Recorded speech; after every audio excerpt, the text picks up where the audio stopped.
Prince's guitar died 10 minutes before the biggest show of his career, and a 9-year-old fixed it when his own technicians couldn't. What Prince did next shocked everyone backstage and changed that child's life forever. It was the 4th of February, 2007, at Madison Square Garden in New York City. Prince was headlining the halftime show for Super Bowl XLI in Miami the next day, but tonight was his final warm-up performance. 20,000 fans, sold out in 17 minutes, every major music critic in attendance. This wasn't just a concert. This was Prince proving he was still relevant in 2007, still untouchable, still the best live performer on the planet. Backstage, the energy was electric. His band was warmed up. Sound check was perfect. Prince himself was in the zone. That rare headspace where everything feels possible. Then, at 8:47 p.m., exactly 10 minutes before showtime, Prince's guitar tech, Raymond, ran into the dressing room, face white with panic. "Prince, we have a problem." Prince was adjusting his purple jacket in the mirror.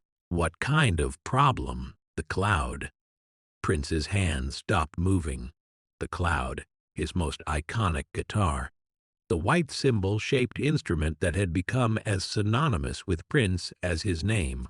The guitar he'd played at the Rock and Roll Hall of Fame. The guitar he'd planned to play for the Super Bowl tomorrow. The guitar he needed for tonight's show. "What about it?" Prince's voice was calm, but Raymond knew him well enough to hear the tension underneath. "It is dead. Won't make any sound. I checked the pickups, the wiring, the output jack. Everything looks fine, but it is completely silent." Prince followed Raymond to the instrument room. The cloud lay on the workbench like a patient on an operating table. 3 guitar techs surrounded it, tools spread everywhere. Prince picked it up, plugged it into a small amp, and strummed.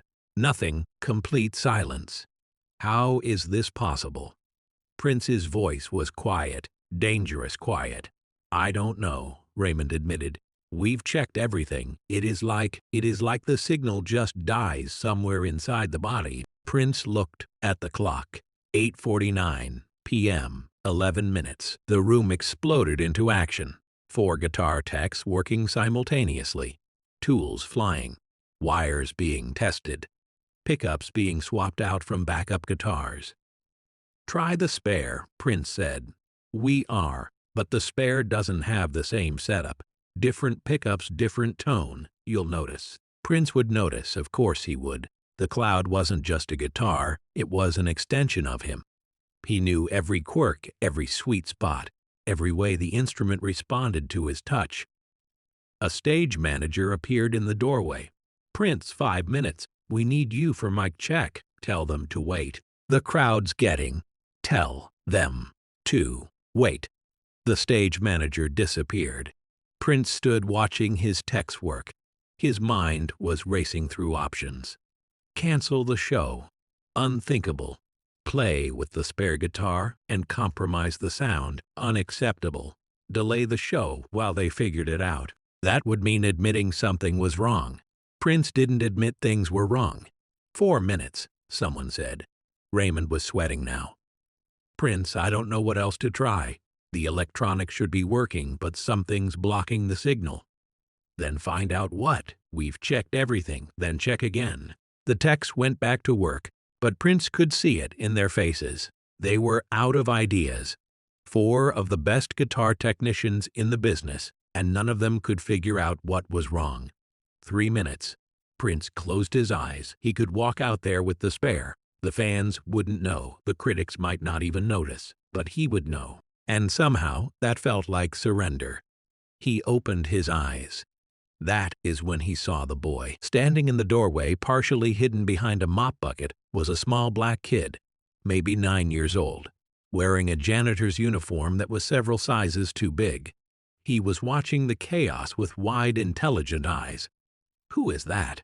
Prince asked. One of the techs glanced over.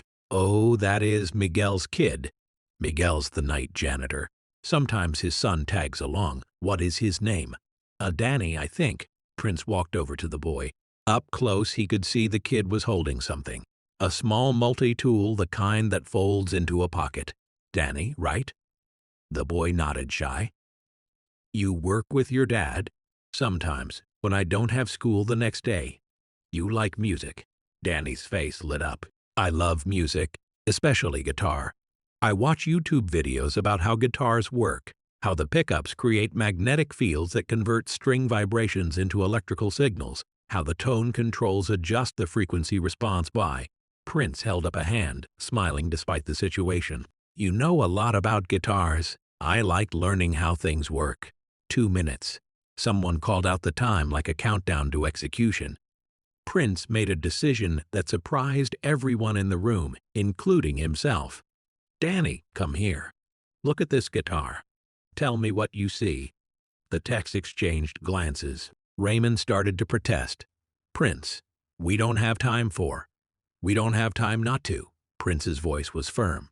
Danny, please look at it. Danny approached the workbench cautiously. The cloud lay there, beautiful but broken. He leaned in close, examining it like a doctor examining a patient. Can I touch it? Yes. Danny's small hands moved over the guitar carefully. Respectful, he traced the wiring, checked the connections, looked at the pickup configuration, then he did something the techs hadn't done. He looked at the bridge. There, Danny said quietly, pointing. There what? Raymond leaned in. The bridge ground wire, it is not touching the bridge plate. See, there is like maybe 0.5 millimeter gap. That is why you are getting no signal. The guitar isn't properly grounded. Raymond stared. The other techs crowded around. Danny was right. The tiny wire that connected the bridge to the ground had somehow shifted, probably from the vibration of travel or a previous show, and was no longer making contact. How did you? Raymond couldn't finish the sentence.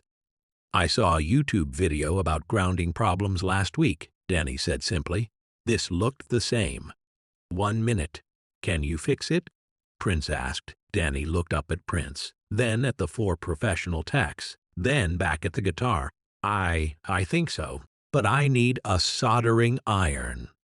Get him? A soldering iron, Prince said immediately. Prince, we can do it. Raymond started. He found the problem when you couldn't.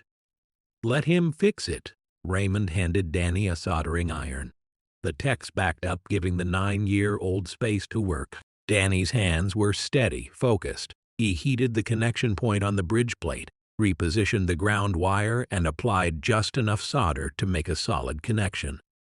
The whole process took less than 30 seconds. Try it now, Danny said. Prince picked up the cloud, plugged it in, and strummed. The sound that came out was perfect, pure, exactly as it should be. The room erupted in relieved chaos. Techs high-fiving, stage managers radioing that Prince was ready. The countdown clock stopped at 45 seconds, but Prince was just standing there, holding his guitar, looking at this 9-year-old kid who just solved a problem that stumped professionals. How much do I owe you? Prince asked. Danny blinked. Nothing. I just wanted to help. Prince played that night like a man possessed. The cloud sang in his hands. Every note perfect, every solo transcendent. Critics would later call it one of the best performances of his career. But all through the show, during every guitar moment, Prince thought about Danny, about a 9-year-old kid with a YouTube education solving a problem that professionals couldn't, about small hands doing what experience, heavy hands had missed. When Prince took his final bow, he didn't head to his dressing room. He went straight to the instrument room. Danny was there, helping his father mop the floor. Danny, Prince called out. Come here. The boy walked over, still shy, still not quite believing. He touched Prince's guitar, let alone fixed it. Prince knelt down so they were eye level. You saved tonight's show, you know that, right? The techs would have figured it out eventually. Maybe, but you saw what they missed. Do you know why? Danny shook his head. Because you weren't scared of being wrong, you just looked. Really looked. And you trusted what you saw, even though you are 9 and they're professionals with decades of experience. Prince reached into his jacket and pulled out something that made Danny's eyes go wide. A guitar pick, but not just any pick. This was one of Prince's personal picks, purple with his symbol on it. The kind he used during shows, the kind you couldn't buy anywhere. For you, Prince said, placing it in Danny's hand. To remember that age doesn't matter, education doesn't matter. What matters is seeing clearly and having the courage to act on what you see. Danny held the pick like it was made of glass. Thank you. But Prince wasn't done. Prince stood up and looked at Miguel, Danny's father. Your son has a gift. How old did you say he was? 9, he'll be 10 in May. He is smart. Natural intuition for how things work. Miguel nodded, pride and concern mixing in his expression. He is always taking things apart. Drives his mother crazy. Prince thought for a moment, then made a decision that would change everything. I want to do something, but I need your permission. Miguel's expression became guarded. In his world, when rich people wanted to do something, it usually meant taking something away. What? Miguel asked carefully. I want to hire a tutor for Danny, someone to teach him electronics, engineering, music theory, private lessons, whatever he wants to learn. Miguel stared. Prince, we can't afford. I am paying, all of it, but there is a condition. Here it comes, Miguel thought. The catch, Danny has to want it, Prince said. I am not forcing this on anyone, but I saw something tonight. I saw a kid who thinks differently, who sees solutions instead of problems. That is rare, and I don't want to see it wasted, he turned to Danny.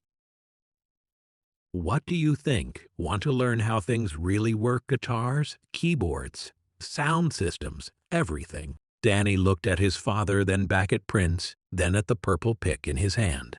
Yes, Danny whispered. Yes, please.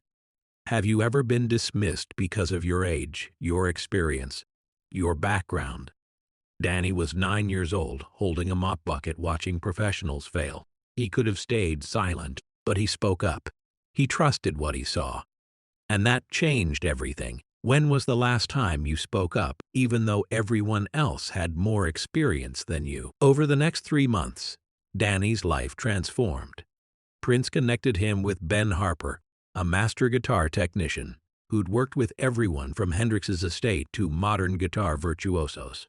Every Saturday, Danny went to Ben's workshop in Brooklyn. He learned circuit theory. He learned about pickups, capacitors, resistors. He learned how sound moves through electronics, how to diagnose problems, how to fix things that seemed unfixable. But more than that, he learned to trust his intuition, to see problems differently, to not be intimidated by complexity. Prince checked in regularly, sometimes by phone. Sometimes he'd show up unannounced at Ben's workshop, just to see how Danny was doing. He is exceptional, Ben told Prince during one visit. Most of my students take years to understand what Danny's grasping in weeks. He is not just learning, he is understanding. On Danny's 10th birthday, a package arrived at his apartment. Inside was a guitar, not an expensive one. Prince was too smart for that. It was a beginner Fender, but it had been set up perfectly, and inside the case was a note in Prince's handwriting. Danny, every great technician should also be a player. Understanding music makes you better at fixing what makes music. Start learning. I'll check on your progress. Prince's Danny learned, obsessively.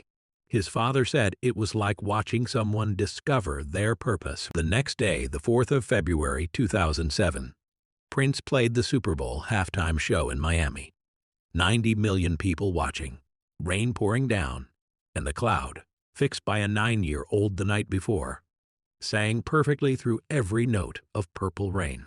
When reporters asked Prince about his guitar afterward, he smiled and said something cryptic. Sometimes the best technicians are the ones who haven't learned what is supposed to be impossible yet. Nobody understood what he meant, but backstage his crew knew, and Danny, watching from his living room in New York with his father, understood perfectly. 3 years later, in 2010, Prince called Danny directly. He was 13 now, already working part-time at Ben's shop, already gaining a reputation as the kid who could fix anything.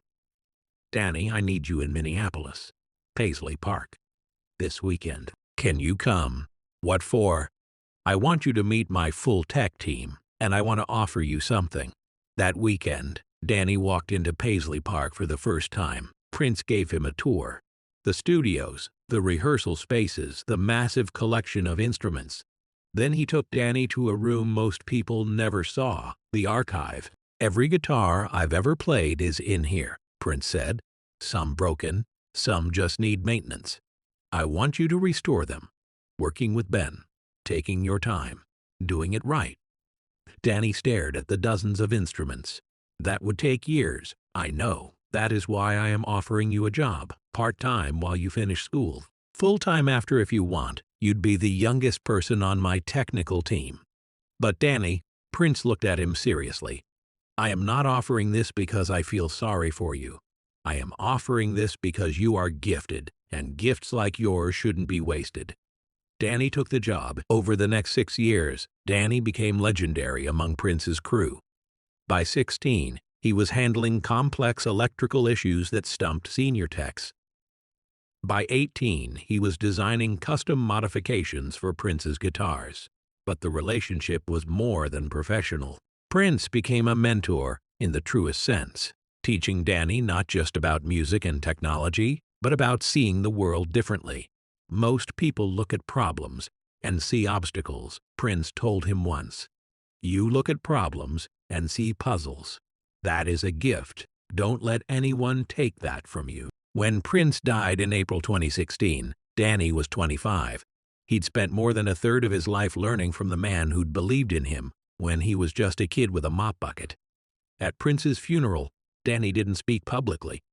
But he did something more meaningful. He was one of the technicians who set up the sound system, making sure every note was perfect, honoring Prince the way Prince had honored him, by doing excellent work. After the funeral, Danny found an envelope in his workshop at Paisley Park, his name on it in Prince's handwriting. Inside was a letter dated 3 weeks before Prince died. Danny, you were 9 years old when you fixed my guitar. I was 48, and I've been playing that instrument for years, but I'd stopped seeing it clearly. You saw what I couldn't see, what my professionals couldn't see. Not because you were smarter, but because you weren't afraid to look. I've watched you grow from a curious kid to a master technician, but more than that, I've watched you stay humble, stay curious, stay willing to see things differently. That is rarer than talent. That is character. Keep fixing things. Not just guitars. Fix the things in this world that people say can't be fixed. See what others miss. Trust your vision even when everyone else has more experience. You saved my show that night at Madison Square Garden. But really, you saved me. You reminded me that wisdom doesn't come from age or experience. It comes from seeing clearly and having courage. Thank you, Danny, for everything. Today, Danny Martinez runs one of the most respected guitar restoration businesses in the country. He is 33 years old. He works with everyone from museum archives to touring musicians. People send him instruments that others have declared unfixable. He fixes them. But once a year, on the 4th of February, Danny closes his shop. He goes to Madison Square Garden in New York, or wherever he is, he finds a way to get there. He sits in the venue, usually alone, and remembers. Remembers being 9 years old, remembers holding a mop, remembers seeing something that professionals missed, remembers Prince kneeling down to his level and saying, "Age doesn't matter." Danny still has the purple guitar pick Prince gave him that night. It is framed in his workshop. Under it, a quote from Prince's letter. Wisdom doesn't come from age or experience. It comes from seeing clearly and having courage. And next to it, a photo. Danny at 9, standing next to Prince, both of them holding the cloud. It was taken the day after the Madison Square Garden show. Danny's smile is shy but proud. Prince's hand is on his shoulder. The gesture of a teacher who saw potential where others saw a child. The greatest teachers don't just pass on knowledge. They see potential that others miss. They make space for voices that usually get dismissed. They understand that genius isn't about age or credentials. It is about seeing clearly. Prince could have ignored a 9-year-old with a mop bucket. His techs had decades of experience. What could a kid possibly know? But Prince understood something profound. Sometimes the fresh eyes see best. Share this story with someone who has been told they're too young, too inexperienced, too different to contribute. Because Danny was 9, and he saved the show. Your age doesn't define your ability to see truth. On the 4th of February 2007, Prince's guitar died 10 minutes before showtime. 4 expert technicians couldn't fix it. Panic set in. The show was in jeopardy. Then, a 9-year-old boy with a mop bucket said, "I can fix it." Everyone in that room had a choice. Dismiss him, laugh him off, tell him adults were handling it. That is what usually happens to kids who speak up. That is what the world teaches us. Know your place, respect your elders, wait your turn. But Prince made a different choice. He listened, and in 3 minutes Danny Martinez fixed what professionals couldn't. Not because he was smarter, not because he had more training, but because he saw the problem with fresh eyes and trusted what he saw. Prince could have said thank you and moved on. Instead, he changed Danny's life, paid for his education, mentored him for 9 years, gave him opportunities most adults never get. Because Prince understood something most people miss. Potential doesn't wait for permission. Genius doesn't ask for credentials. And sometimes the person who sees the solution is the one nobody expects. Danny was 9, but his hands were steady, his eyes were clear, and his courage was real. Prince's guitar sang perfectly that night. Through the Madison Square Garden show, through the Super Bowl halftime the next day, through thousands of performances after. But the real music wasn't in those shows. The real music was in what Prince did after believing in a child when the world said children couldn't possibly understand. Danny Martinez is 33 now. He is one of the world's foremost guitar restoration experts. He has fixed instruments for museums, legends, institutions. People send him the impossible cases, and he fixes them. Every time. Because a legend once knelt down to his level and said, "Age doesn't matter. What matters is seeing clearly and having the courage to act." Prince's guitar died that night. A child brought it back to life. But really, that child reminded Prince, and all of us, that expertise isn't about years. It is about vision. And vision has no age limit.